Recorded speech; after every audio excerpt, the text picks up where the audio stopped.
Hello future officers, welcome back to Indian defence academy Dehradun. जैसा कि आपको पता है कि हमारे क्या चल रहा है, हमारे चल रहे हैं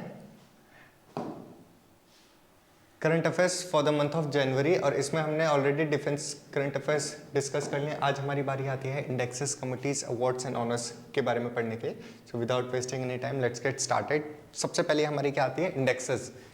इंडेक्सेस आते हैं हमारे सबसे पहले। एक बहुत ही पॉपुलर इंडेक्स है हेनले पासपोर्ट इंडेक्स, 2023 का ये रिलीज हुआ है।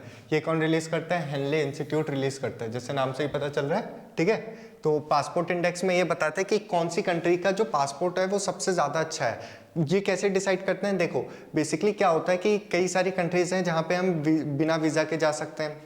किसी किसी कंट्री में हमें वीज़ा ऑन अराइवल मिलता है, किसी किसी कंट्री में हमें पहले से ही वीज़ा लेना पड़ता है, तब जाके हम दूसरी कंट्री में ट्रैवल कर पाते हैं। तो उसके अकॉर्डिंग हम जो हेनले है, हेनले इंस्टीट्यूट है, वो क्या करता है कि एक पूरा इंडेक्स तैयार करता है। तो इसमें जो है जापान का जो है वर्ल्ड मोस्ट पावरफुल पासपोर्ट है। ठीक है, यानी जापान फर्स्ट रैंक पे इन द वर्ल्ड। ठीक है, नेक्स्ट है सिंगापुर, जो है वो सेकंड रैंक पे है, और अफगानिस्तान जो है लास्ट रैंक पे। इंडिया की रैंक इसमें 85th है, याद रखना, बहुत ज़्यादा इंपॉर्टेंट है, और इससे रिलेटेड बहुत बार क्वेश्चंस भी यूपीएससी ने पूछ रखे हैं। नेक्स्ट आते हैं हम केम्पोगोड़ा। केम्पोगोड़ा इंटरनेशनल एयरपोर्ट जो है बैंगलोर का, उसको second best airport in the world का टैग मिला है। ठीक है, अब केम्पोगोड़ा है, केम्पोगोड़ा याद होगा आपको। एक केम्पोगोड़ा की ये कौन है? ये फाउंडर ऑफ बेंगलुरु है, फाउंडर ऑफ बैंगलोर। ठीक है, फाउंडर ऑफ बैंगलोर है, और इनका रिसेंटली क्या बनाया था? एक स्टैचू बनाया था, statue of prosperity, statue of prosperity. और ये कहाँ पे बनाया था? हमारा बेंगलुरु में बनाया था। ठीक है, बेंगलुरु में बनाया था हमारा स्टैचू ऑफ प्रॉस्पेरिटी। इसको स्टैचू ऑफ यूनिटी से कंफ्यूज मत हो जाना। स्टैचू ऑफ यूनिटी हमारा कहाँ है? हमारा है गुजरात में। नेक्स्ट आते हैं हम global risk report. Global risk report ये कौन रिलीज करता है? World economic forum. इसके जो हेडक्वार्टर हैं वो हैं जेनेवा में।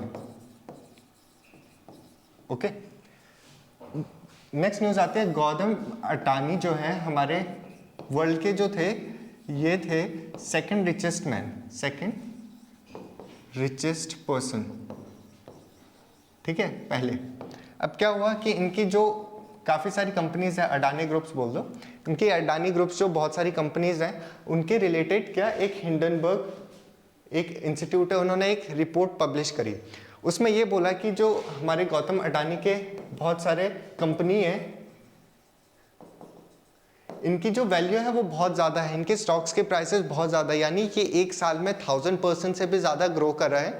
तो इन्होंने कहा कि हिंडनबर्ग ने कहा कि ये सब जो है, ये गौतम अडानी जो है वो क्या कर रहे हैं कि ये स्टॉक मैनिपुलेशन कर रहे हैं। स्टॉक मैनिपुलेशन यानी ये अपने जो भी जिन्होंने भी इनके स्टॉक्स लिए हैं उनको अपनी पूरी इंफॉर्मेशन नहीं दे रहे हैं। ये इनके जो स्टॉक्स है वो ओवर प्राइस्ड हैं, और इसकी वजह से क्या हुआ कि ये second richest man in the world से सीधे 12th रिचेस्ट में चले गए थे। ठीक है, तो इनका बहुत ही ज़्यादा इंपॉर्टेंट था। तो ये याद रखना, हिंडनबर्ग रिसर्च ग्रुप जो है वो यूएसए बेस्ड है, और इसने अभी किसके रिगार्डिंग इशू किया था? गौतम अडानी के रिगार्डिंग इशू किया था रिपोर्ट। ओके, नेक्स्ट आते हैं, एक आती है आईशे रिपोर्ट। आईशे का होता है all India survey on higher education. ठीक है, तो इसको बोलते हैं आईशे। ये कौन रिलीज करता है? मिनिस्ट्री ऑफ एजुकेशन, याद रखना। और इसमें क्या कहा है कि जो एनरोलमेंट्स है वो बढ़ गया है, और फीमेल एनरोलमेंट लास्ट टाइम से ज़्यादा है। ठीक है, तो एनरोलमेंट का मतलब क्या होता है कि एडमिशन, बेसिकली कोई एक इंस्टीट्यूट है वहाँ पे अब फीमेल जो है वो ज़्यादा एडमिशन ले रही हैं बजाय मेन के। ओके, तो ये वाली रिपोर्ट किसने पब्लिश की है? Ministry of education. नेक्स्ट चलते हैं, और यूपी जो है टॉप परफॉर्मिंग स्टेट है। UP is top performing state, यानी यूपी में जो लोग हैं वहाँ पे इनरोलमेंट है, वहाँ पे एडमिशन्स है लोगों का, बच्चों का, वो ज़्यादा बढ़ रहा है। ठीक है, हायर एजुकेशन की तरफ। ये देख रहे हो आईशे 2020-2021, ये रिपोर्ट अभी रिलीज हुई है, तो आपको ये पता होना चाहिए। इसमें एनरोलमेंट जो है, rise in the total enrolment in the higher education. ठीक है, हायर एजुकेशन क्या होता है? हमारे 11th-12th होता है, और हमारे ग्रेजुएशंस होते हैं। ओके, तो बेसिकली, और एक और आई थी रिपोर्ट, उसमें कहा कि दिल्ली जो है वो मोस्ट पॉल्यूटेड सिटी है इन द वर्ल्ड। ये तो आप वैसे भी कर ही लोगे, सबको ही पता है दिल्ली में कितना पॉल्यूशन है, तो उसमें तो कभी भी कोई दिक्कत होनी नहीं चाहिए। नेक्स्ट आता है हमारा global fire power index, global fire power index, ठीक है। इसमें बेसिकली ये बताया जाता है कि एक कंट्री की मिलिट्री कितनी ज़्यादा स्ट्रांग है, not just military but their air force, Indian army and their navy, ठीक है। तो उसके बेसिस पे कंट्रीज को रैंक किया जाता है कि सबसे तगड़ी जो है वो कौन सी मिलिट्री है और सबसे कम कौन सी है, ठीक है। तो यूएसए की जो है वो फर्स्ट है, यूएसए जो है उनकी आर्मी, नेवी और एयरफोर्स जो है वर्ल्ड पे टॉप रैंक पे आती है USA, followed by Russia, second Russia है, थर्ड चाइना है एंड फोर्थ जो है इंडिया है। ये याद रखना, इंडिया की रैंक और फर्स्ट रैंक, ठीक है। और हमसे आगे चाइना है, पाकिस्तान बहुत दूर आता है। नेक्स्ट आते हैं हम organic cultivation in the world, ठीक है, कि पूरे वर्ल्ड में ऑर्गेनिक फूड कहाँ पे सबसे ज़्यादा बोए जाते हैं, ठीक है। प्रोडक्शन कहाँ पे होता है सबसे ज़्यादा, प्रोडक्शन कहाँ पे होता है सबसे ज़्यादा हमारे ऑर्गेनिक फूड्स का, तो सबसे ज़्यादा जो होता है अर्जेंटीना में होता है और India is in the third rank. अब अर्जेंटीना की बात आई गई है तो अर्जेंटीना ने फीफा वर्ल्ड कप जीता था, ठीक है, फीफा वर्ल्ड कप जीता था 2022 का। कहाँ हुआ था, हमारा कतर में हुआ था। मेसी जो थे इनको गोल्डन फुटबॉल मिली थी, गोल्डन बूट एम्बापे को मिला था, गोल्डन ग्लव एमिलो मार्टिनेज को मिला था। 2026 का वर्ल्ड कप कहाँ होगा, ये होगा नॉर्थ अमेरिका कॉन्टिनेंट में। नॉर्थ अमेरिका का मतलब है हमारा मैक्सिको, यूएसए और कनाडा, तीनों कंट्री मिलके होस्ट करेंगे फीफा, ठीक है। तो ऐसी चीज़ें याद होनी चाहिए। और इंडिया का फर्स्ट स्टेट कौन सा था, फर्स्ट ऑर्गेनिक स्टेट,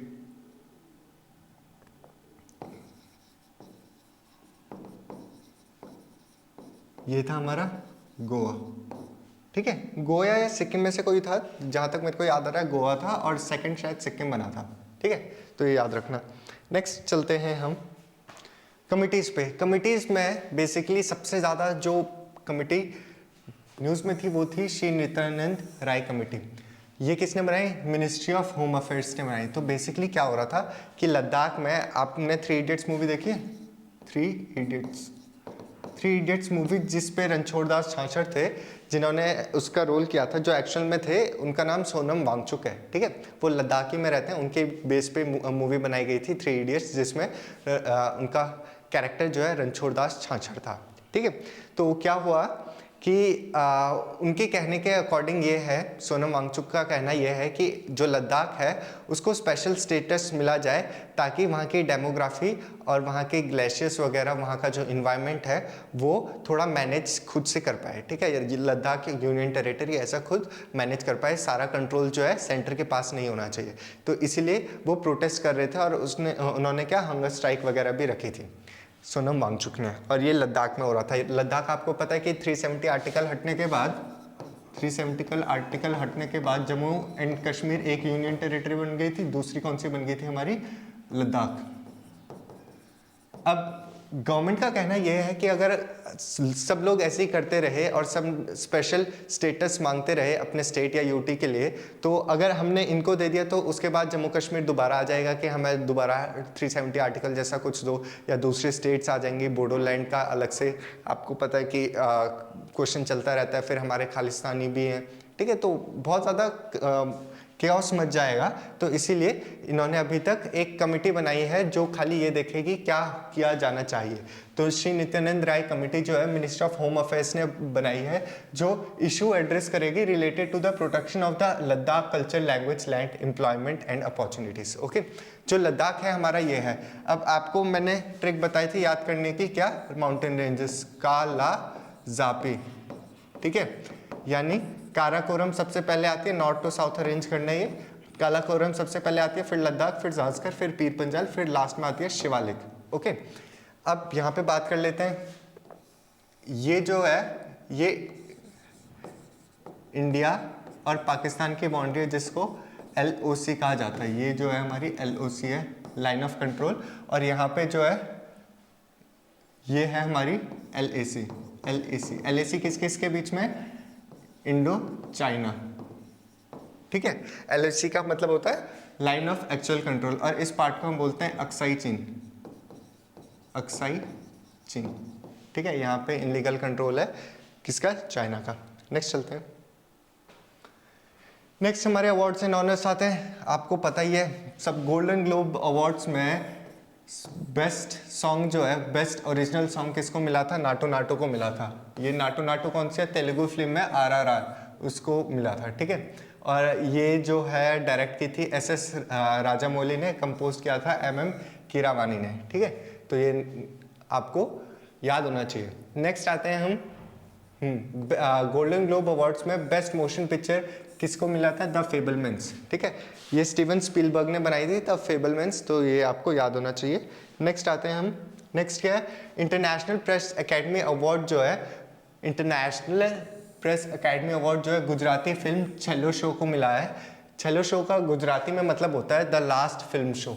ओके, और ये जो फिल्म है वो शॉर्टलिस्ट भी हुई है ऑस्कर्स के लिए, तो आपको ये ध्यान होना चाहिए कि जो ऑस्कर्स के लिए कौन सी फिल्म नॉमिनेट हुई है वो हुआ है छेल्लो शो, और ये गुजराती में है। ओके ओके, नेक्स्ट आते हैं हम बहरीन। बहरीन क्या है, एक मिडल ईस्ट की कंट्री है।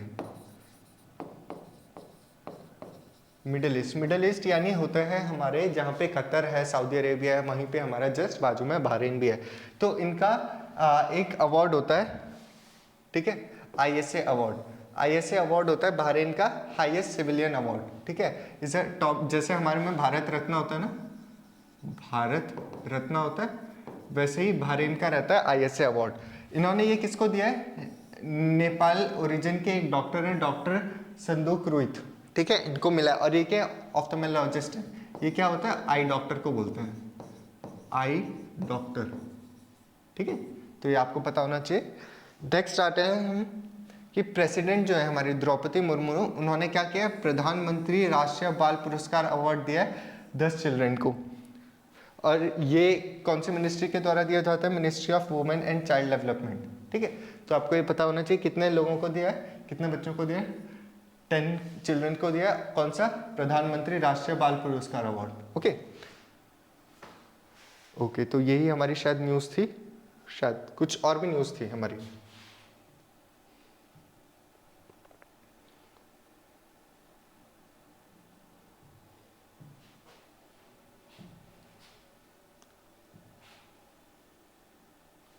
ओके, 2 मिनट, हाँ मैं स्लाइड सेट कर लेता हूँ।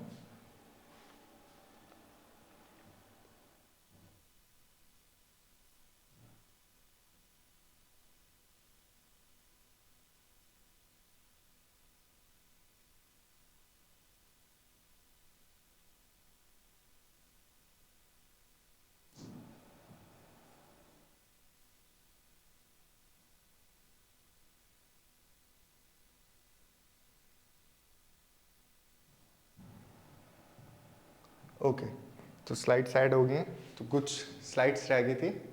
ओके, यहाँ तक हमने कर लिया था। अब आते हैं, आपको पता है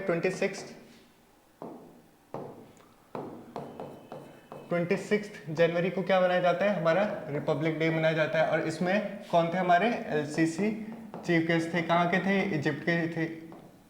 और इजिप्ट के साथ हमारी साइक्लोन एक्सरसाइज हुई, ये सबको याद होगा। उसमें जो बेस्ट टैब्लियो अवार्ड है वो किसको मिला गया था, उत्तराखंड को मिला था। उत्तराखंड ने क्या दिखाया था, कॉर्बेट नेशनल पार्क। यहाँ पे आप देख रहे हो उत्तराखंड की जो झांकी है, इसको बेस्ट झांकी का अवार्ड मिला गया था। और इन्होंने, जिम कॉर्बेट नेशनल पार्क कहाँ है, हमारा उत्तराखंड में ही है। तो और राजाजी नेशनल पार्क भी कहाँ है, हमारे उत्तराखंड में। तो आपको पता होना चाहिए नेशनल पार्क से भी रिलेटेड।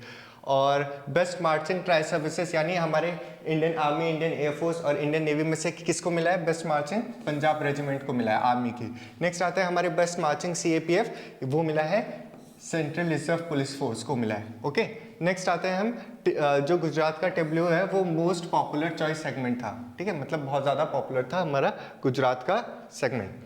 अब आता है असम वैभव अवार्ड। असम वैभव अवार्ड ये डॉक्टर तपन सैकिया को दिया है। और असम वैभव क्या है कि it is the highest civilian award, ठीक है, ऑफ द असम गवर्नमेंट। ये असम गवर्नमेंट का हाईएस्ट सिविलियन अवार्ड है। किसको मिला है, डॉक्टर तपन सैकिया। ठीक है, नेक्स्ट चलते हैं। नेक्स्ट आता है UN वर्ल्ड हैबिटेट अवार्ड 2023। ये किसको मिला है? उड़ीसा का एक जागा मिशन था, ठीक है, जागा मिशन उसको मिला है। जागा मिशन में क्या था? It is the world's largest land tilling and the slum upgrading programme. ये देख रहे हो आप, ये है नवीन पटनायक, उड़ीसा के हमारे चीफ मिनिस्टर नवीन पटनायक। और ये जो जागा मिशन है ये कौन देता है? जागा मिशन जो कहाँ का है? उड़ीसा का है। और कौन सा अवार्ड मिला है इनको? UN habitat world habitat awards, ठीक है। और तो बेसिकली इन्होंने किसके लिए मिला है? ये स्लम अपग्रेडिंग, जो झुग्गी झोपड़ियाँ रहती हैं उससे उनको पक्के मकान बना के देंगे। तो यही पूरा मिशन था जागा मिशन। ये कहाँ? उड़ीसा में। अब उड़ीसा की बात आई गई है तो हमारा हॉकी मैन वर्ल्ड कप हुआ था, इसमें कौन जीता था? हमारी जर्मनी जो है वो जीती थी अगेंस्ट हमारे बेल्जियम। बेल्जियम की राजधानी क्या है? ब्रसल्स। ब्रसल्स में किसके हेडक्वार्टर्स हैं? नेटो के, नेटो और यूरोपियन यूनियन की। याद करो, यूरोपियन यूनियन से एक चीज आ रहा है जो टाइप सी है हमारा। टाइप सी कौन लॉन्च करेगा? मतलब यूरोपियन यूनियन ने कहा है कि जितने भी मोबाइल मैन्युफैक्चरिंग कंपनी है वो सारे अब टाइप सी अपने फ़ोन में लगाएंगे। नेक्स्ट आता है मिस यूनिवर्स। मिस यूनिवर्स किसको? आरबोनी गैब्रियल को मिला है। ये कहाँ की थी? यूनाइटेड स्टेट्स में थी। और ये कहाँ पे सेरेमनी हो रही थी? न्यू ऑर्लिन्स से, मैक्सिको मैन, मैक्सिको, ठीक है। या मिस यूनिवर्स किसने जीता है? आरबोनी गैब्रियल ने, जो यूएसए की हैं। ध्यान होना चाहिए, इससे रिलेटेड बहुत बार क्वेश्चन आया। नेक्स्ट आते हैं हम,